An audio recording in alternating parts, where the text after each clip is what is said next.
ঝাড়দেওয়া পাতুলিয়া মাধ্যমিক ছাত্রের রহস্যের মৃত্যু। মৃত কিশোরের নাম সাগর চৌধুরী। গতকাল পরীক্ষার ফল প্রকাশের পর রাতেই ঘরে ছিল যুবক। সকালে ঘরের বাইরে আম গাছের গোড়ায় উদ্ধার হয় যুবকের মৃতদেহ। তার শরীরে একাধিক জায়গায় হাড় ভাঙা ছিল। ঘটনার পর তাকে স্থানীয় স্বাস্থ্যকেন্দ্রে নিয়ে আসা হয়। সেখান থেকে কলকাতা স্থানান্তরিত করা হয়। পথেই মৃত্যু হয় সাগরের। ঘটনার তদন্তে রহরা থানার পুলিশ। কালকে ও রেজাল্ট পেল, পাস করেছে। হ্যাঁ, মাধ্যমিক পাস করেছে। তারপরে খুব আনন্দ ছিল। ওর তিন চারটে বন্ধু আছে, ওরা আসে এখানে এই ঘরে বসে কথাবার্তা বলে। তারপরে তো রাত্রিবেলা খেয়ে দিয়ে ঘুমিয়েছে, আমরা কিছু জানি না। ভোরবেলা বাইরে বেরিয়েছি, দেখছি আমার ছেলে ওখানে পড়ে রয়েছে। কি অবস্থা পড়ে আছে? একদম এইভাবে রয়েছে। আঘাত ছিল শরীরে?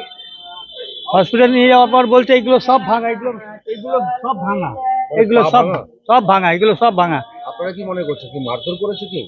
আমি এটা কিছুই জানি না, আমি কি করে বলবো এখন বলেন। কি বলেছে? কি অবস্থা? ডাক্তার বলছে যে হ্যাঁ সব ভাঙা। আচ্ছা, কিডনি সব শেষ। তারপর কি মারা গেল আমার ছেলেটা। আপনার কি সন্দেহ কেউ মার্ডার করেছে নাকি? আমি ওটা বলবো কি করে? কি মনে করছেন?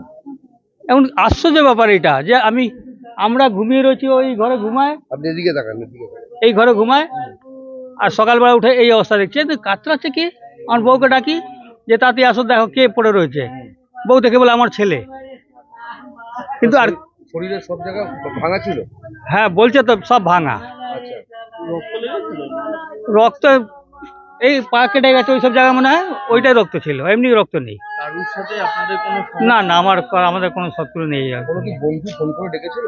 সে বলতে পারবো, তা তো বলতে পারবো না। ওর ফোন কি ওর কাছেই ছিল? হ্যাঁ ফোন আছে তো, হ্যাঁ ফোন তোর কাছেই থাকে। আপনার নাম? আমার নাম শম্ভু চৌধুরী। আপনি কি হন? হ্যাঁ, আপনি কি হন? বাবা আপনার ছেলের নাম? সাগর চৌধুরী। কোন স্কুলে? এই যে আমাদের পাতুলিয়া উচ্চ মাধ্যমিক। সাগর চৌধুরী, বাবার নাম শম্ভু চৌধুরী।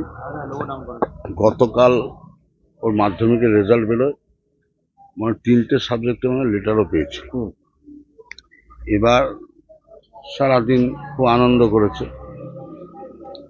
গতকাল রাত্রিবেলা 11টা নাগাদ ও ঘরের থেকে হয়তো বেরিয়েছে বলতে কারো কি ফোন পেয়ে বেরিয়েছে? সেইটা ঠিক বোঝা যাচ্ছে না, পুলিশ ইনভেস্টিগেশন করছে। আচ্ছা, এবার বাড়ির লোক অতটা ভালোভাবে বলতে পারছে না। তারপরে ওখানে যেখানটায় ওর পড়েছিল, মানে মারা যায়নি তখনও, একটু জ্ঞান ছিল, করছিল, গোংড়াচ্ছিল। সেই জায়গাটা দেখা যাচ্ছে একটা পায়ের ওখানে একটা বড় গর্ত, এবং ওখানে যে ও পড়েছে সেইটা একটা কোমরের জায়গাটা অনেকটা নিচু হয়ে আছে। আম গাছের গোড়া যে মাটি দেওয়া ছিল, সেই মাটি সব জায়গায় উঁচু, ওই জায়গাটাই খুব নিচু হয়ে আছে। পাশে একটা গাছ ছিল, সেই গাছটাও ভাঙা দেখা যাচ্ছে।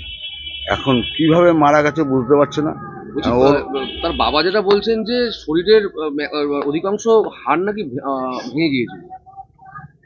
এখন বেকায়দা ভাবে পড়লে পরে ভেঙে যেতে পারে, অথবা যদি ওর কেউ শত্রু থাকে, তাকে যদি অন্য জায়গায় মেরে টেরে এনে ফেলে থাকে, তাহলে সে যে এতটা গর্ত হওয়ার কথা নয়। বাড়ির থেকে একদম ঢিলচোড়া দূরত্ব এই ধরনের ঘটনা, মানে কি মনে করছেন?